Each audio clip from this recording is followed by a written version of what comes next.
Okay, alright, here we go.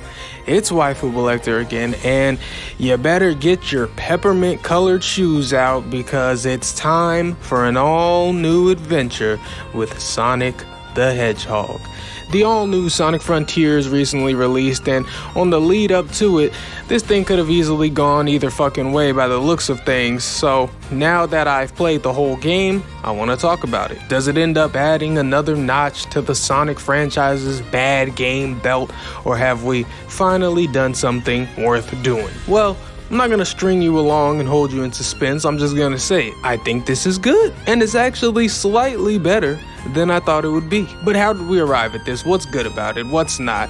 Well, let's get into that. One of the more impressive things about this game that I have to say is over the full course of the game, the full 11 or so hours I played, the game didn't feel like it overstayed its welcome. I wasn't feeling like, can this just end already? And I'm not gonna spoil the story for those who care for some reason, but like a lot of platformers, and Sonic is a platformer, unorthodox as he may be, like a lot of platformers, this game telegraphs its length after the first world. So when you finish the first section, it shows you how many other sections there are, and usually they all take around the same amount of time. After the first section in Sonic Frontiers, it shows you 4 other parts that are yet to come. I immediately thought to myself, doing this 5 times is too much. Well, I assumed the 5th section would be some sort of special one that's maybe just the final boss, but even so, 4 areas of what I'd gotten a taste of already in the first one felt like a stretch. But luckily, section 4 and 5 both ended up differentiating themselves from the first 3 in a way that keeps the game from getting tiresomely repetitive before the end. What I'm trying to say is, I think this game's paced well, and kudos to Sonic Team on that. Now listen, at its core and splattered all over it, this is still another Sonic game, so most of what's going on is very simple and very familiar. What's new, however, is how do we do all our regular Sonic stuff in an open zone concept? Well, you scatter the bosses across the map for you to fight at your leisure.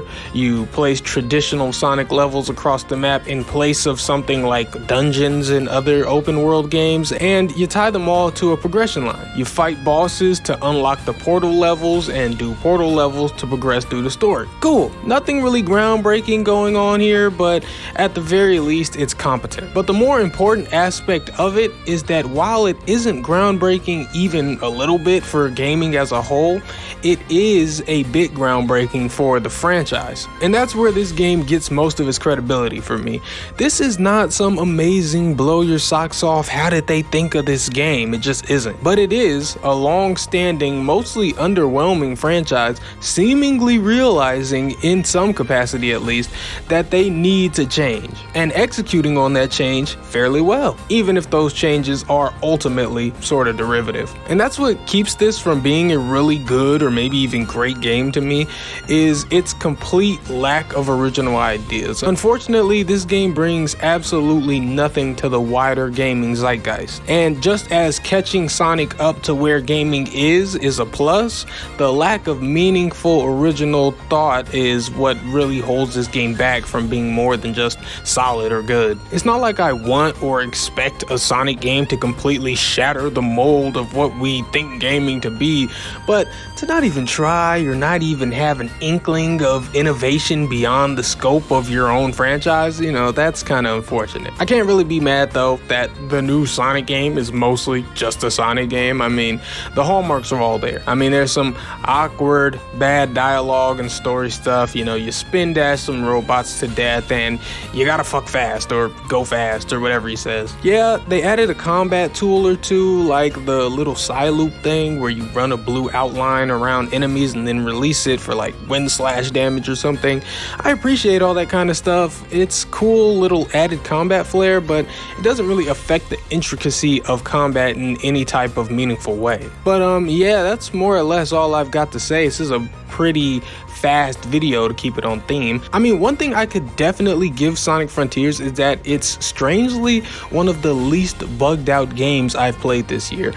I never crashed or ran into anything that forced me to reload a checkpoint, so shout out to that. The most you could probably complain about is environmental pop-in and the sometimes wonky auto-targeting of the spin dash attack. I died quite a few times because Sonic just would not target the right enemy. But yeah, nothing game breaking, so yeah. Sonic Frontiers. If I had to put a number on it, I'm teetering between 6.5 and 7. But yeah, somewhere right in there. Finally, something Sonic fans don't have to hang their heads in shame about and play in the dark.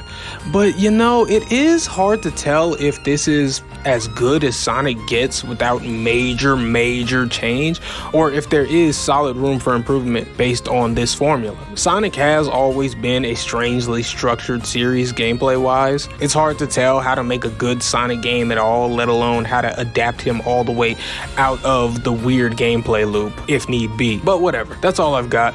Hope you enjoyed. Let me know what you think about Sonic Frontiers if you played it, or if you're planning on getting it. Either way, I am Waifu Collector. I am just a normal guy. I like hentai, and spoiler alert, you ready? Tails has PTSD. Goodbye.